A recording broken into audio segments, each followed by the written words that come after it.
கோலி talk Kollywood news.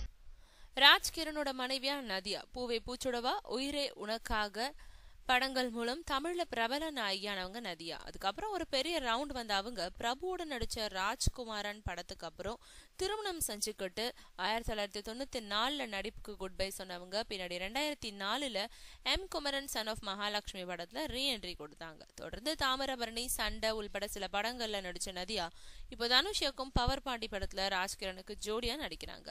கதைப்படி இந்த படத்துல ராஜ்கிரனுக்கு மனைவியா நதியா நடிக்கிறாங்களாம். மேலும் தனுஷோட தந்தை கஸ்தூரி ராஜா இயக்குன முதல் படமான என் ராசாவின் மனசுலை படத்துல ராஜ்கிரனுக்கு ஜோடியா நடிச்ச மீனாவை தான் இந்த படத்துல நடிக்க வைக்க திட்டம் போட்டாங்களாம். ஆனா இப்போ மீனாவை விட நதியாவுக்கே மார்க்கெட் இருக்கிறதுனால அவங்கள ராஜ்கிரனுக்கு ஜோடி ஆக்கிட்டாராம் தனுஷ்.